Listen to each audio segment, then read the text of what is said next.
आज हम लोग बात करेंगे चेंज इन क्वांटिटी डिमांडेड या मूवमेंट अलोंग डिमांड कर्व। आप फिगर में देख सकते हैं, यहाँ आपको डिमांड कर्व डी डैश हमारा डिमांड कर्व है।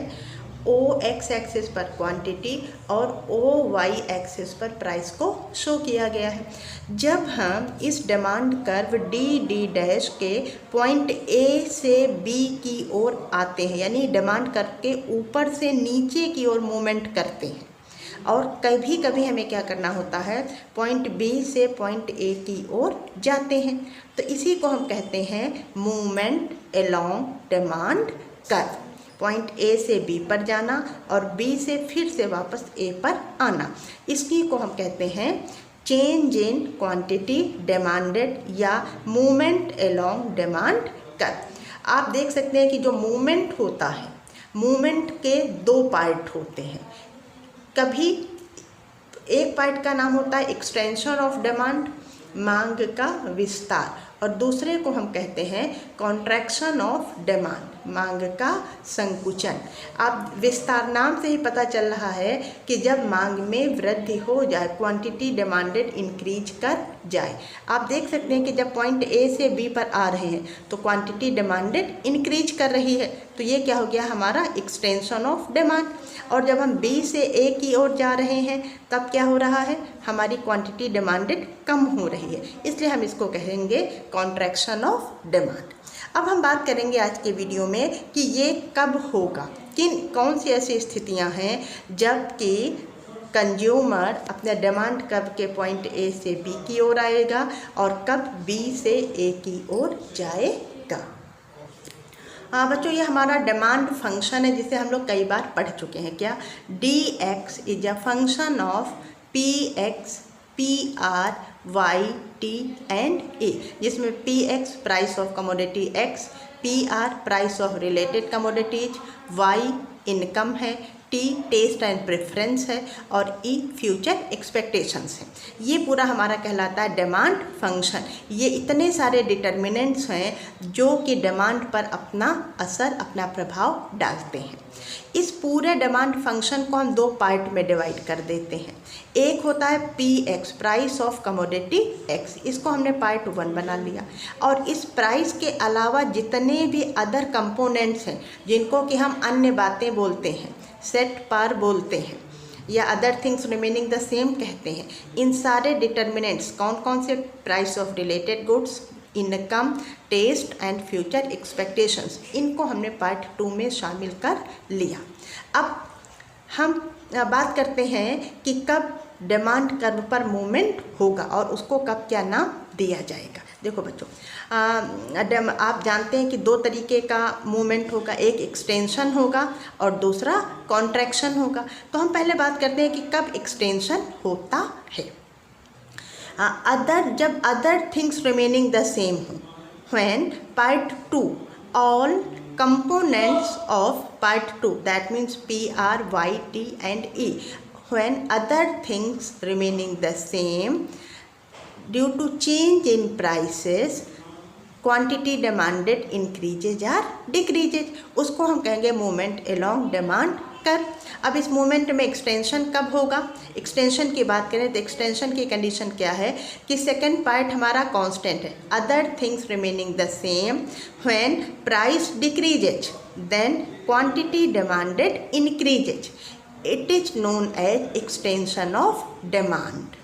मतलब अन्य बातें समान हैं, अन्य बातों के समान रहने पर अगर कीमत घट जाती है, नीचे एरो बनाया गया है, कीमत अगर घट जाएगी तो क्वांटिटी डिमांडेड बढ़ जाएगी। इसी को हम नाम देते हैं एक्सटेंशन ऑफ डिमांड, मांग का विस्तार। बच्चों, एक्सटेंशन ऑफ डिमांड को एक शेड्यूल की हेल्प से एक्सप्लेन करेंगे। आप देखिए, प्राइस 5 रुपये है, प्राइस 5 रुपये होने पर क्वांटिटी डिमांडेड 1 यूनिट है। अब प्राइस घटी, 5 रुपये से घटकर 1 रुपीज हो गई, और according to law of demand when price decreases then quantity demanded increases when other things are remaining the same. तो हमने यहाँ अदर थिंग्स को पहले ही कांस्टेंट मान लिया है। प्राइस घटकर 5 रुपये से घटकर 1 रुपये होने पर क्वांटिटी डिमांडेड 1 यूनिट से बढ़कर 5 यूनिट्स हो गई। तो इसको हमने क्या किया, इसको नाम दिया गया एक्सटेंशन ऑफ डिमांड। इसका अब हम ग्राफिकल प्रेजेंटेशन करेंगे। आप देख सकते हैं यहाँ पर आपको एक डिमांड कर्व दिखाई दे रहा है। एक्स एक्सिस पर क्वांटिटी और वाई एक्सिस पर प्राइस को शो किया गया है। पॉइंट ए क्या बता रहा है कि जब प्राइस 5 रुपीज़ है तो क्वांटिटी डिमांडेड कितनी है, 1 यूनिट। अब प्राइसेस घटी, 5 रुपये से घटकर 1 रुपीज़ पर आ गई। जब प्राइसेस घटी तो क्वांटिटी डिमांडेड 1 यूनिट से बढ़कर 5 यूनिट हो गई। हमारा नया पॉइंट हमें बी मिल गया। तो जब ए पॉइंट से बी पॉइंट की ओर हम मूवमेंट करेंगे तो इसी को नाम दिया जाता है एक्सटेंशन ऑफ डिमांड, मांग का विस्तार। और ये कब हुआ, other things remaining the same due to reduction in prices quantity demanded increases. अब हम बात करेंगे कॉन्ट्रैक्शन ऑफ डिमांड, मांग का संकुचन कब होता है। फिर से हम अपने डिमांड फंक्शन पर आते हैं। डिमांड फंक्शन में अदर थिंग्स कांस्टेंट है। अगर प्राइस बढ़ जाए तो प्राइस के बढ़ जाने से क्वांटिटी डिमांडेड क्या होगी, घट जाएगी। When other things remaining the same due to increase in prices quantity demanded decreases. This condition is known as contraction of demand. इसे हम मांग का संकुचन कहते हैं। कॉन्ट्रैक्शन ऑफ डिमांड को एक शेड्यूल की हेल्प से एक्सप्लेन करेंगे। आप देखें प्राइस 1 रुपीज़ थी, क्वांटिटी डिमांडेड 5 यूनिट्स का हो रहा था। अब क्या हुआ कि इसी ये जो भी हमारी यूनिट एक्स है इसकी प्राइस इंक्रीज की, 1 रुपीज़ से इंक्रीज करके 5 रुपीज़ हो गई। जब प्राइस इंक्रीज करेगी तो क्वांटिटी डिमांडेड डिक्रीज करेगी, 5 से घटकर 1 यूनिट हो जाएगी। इसी को हम कहते हैं कॉन्ट्रैक्शन ऑफ डिमांड, मांग का संकुचन। कॉन्ट्रैक्शन ऑफ डिमांड का डायग्राम बनाते हैं। ओ एक्स एक्सिस पर यूनिट्स, ओ वाई एक्सिस पर प्राइस। इनिशियल पॉइंट ये हमारा डिमांड कर्व है डी। पॉइंट ए क्या शो कर रहा है, when prices are ₹5 then 1 unit की डिमांड की गई है। अगर प्राइसेस घटेंगी तो क्वांटिटी डिमांडेड बढ़ेगी। यहाँ आप पॉइंट बी पर देखें क्या हो रहा है। पॉइंट बी को हम इनिशियल पॉइंट मानकर आगे बढ़ते हैं। ये हमारा जो डिमांड कर्व है, इस डिमांड कर्व पर 2 पॉइंट है हमारे पास, पॉइंट ए और पॉइंट बी।